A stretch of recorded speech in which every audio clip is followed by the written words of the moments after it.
Hello दोस्तों, आज आपके लिए हम सोमवार पूजा विधि और सोमवार व्रत कथा लेकर आए हैं। तो हम सोमवार की पूजा विधि आपको बताते हैं कि कैसे करनी है। भगवान शंकर की पूजा का श्रेष्ठ समय प्रातःकाल ब्रह्म मुहूर्त में है। इसमें पहले तो स्नान करके अपने जितने नित्य कर्म हैं आप वो सारे काम कर लीजिए। फिर आप भस्म धारण कर कुशा पर बैठें। पूर्व अथवा उत्तर दिशा की ओर मुख करके आपको बैठना है और एक चौकी रखिए। चौकी पे सफ़ेद रंग का कपड़ा बिछाइए। उस पर तांबे पर खुदा सोमवार तांबे का कलश रखिए। तांबे का हो या चांदी का हो, और तांबे का श्रीयंत्र आपके पास सोमवार का हो वो रख लीजिए। भगवान शिव की प्रतिमा रख लीजिए। शिवलिंग की छोटे से शिवलिंग आपके वहाँ हो तो वो रख लीजिए। इसके लिए दूध, दही, गंगा जल, शहद और जो भी पंचमेल चीज़ें होती हैं ये सारी आपको रख लीजिए। बेलपत्र, पुष्प, अक्षत, जल एवं दक्षिणा इत्यादि सामग्रियाँ आपके पास जो मीठा फल वगैरह सब रख लीजिए। शिव पूजा विधान के पश्चात व्रत और कथा पढ़नी चाहिए। व्रत कथा पूर्ण करने के उपरांत भगवान शिव को भोग लगाना चाहिए। और पूजा के बाद भोग लगने के बाद तुलसी के पौधे को अर्घ्य दें एवं दिन में एक समय ही भोजन करें। अगर आपके हो सके तो आप भोजन ना करिए, पूरा दिन ऐसे ही रहिए और इसमें बिल्कुल भी नमक नहीं खाना है।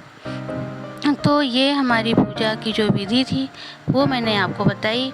अब हमारी सोमवार व्रत कथा है वो हम आपको सुनाते हैं। एक साहूकार बहुत अमीर था।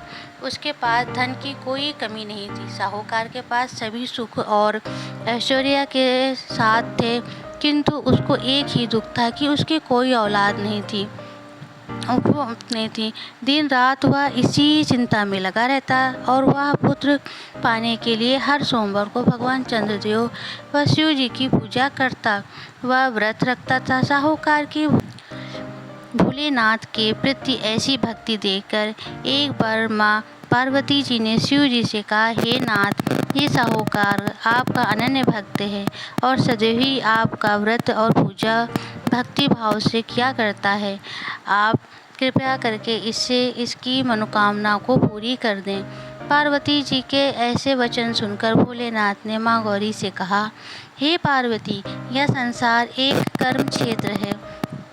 यहाँ जो भी जैसा कार्य करता है उसे वैसा ही फल मिलता है, अर्थात जैसा कार्य मनुष्य करता है वैसा ही परिणाम भोगना पड़ता है। किंतु माता पार्वती आग्रह पूर्वक बोली, हे महादेव, यह आपका अनन्य भक्त है। यदि कोई भी दुख है तो आपको उसे अवश्य दूर करना चाहिए। यदि आप अपने भक्तों की मनोकामनाएं पूरी नहीं करेंगे तो क्यों मनुष्य आपकी भक्ति, सेवा व पूजा करेगा। पार्वती जी के इस आग्रह को सुनकर शिव जी ने कहा, हे शिवे, इस साहूकार को कोई पुत्र नहीं है। इस कारण यह दिन रात चिंतित व दुखी रहता है। इसके भाग्य में संतान न होने पर भी मैं इसे पुत्र प्राप्ति के लिए वरदान देता हूँ, किंतु इसका पुत्र केवल 12 वर्ष तक ही जीवित रह सकता है। इसके बाद वह मर जाएगा। इससे अधिक मैं इस साहूकार के लिए कुछ नहीं कर सकता। यह बात साहूकार सुन रहा था। उसे यही सारी बातें सुनकर ना कोई खुशी हुई और ना कोई दुख। वह पूर्ववत शिव की पूजा व व्रत करता रहा। कुछ समय पश्चात साहूकार की पत्नी गर्भवती हो गई और 10वें महीने में उसने एक बहुत ही सुंदर पुत्र को जन्म दिया।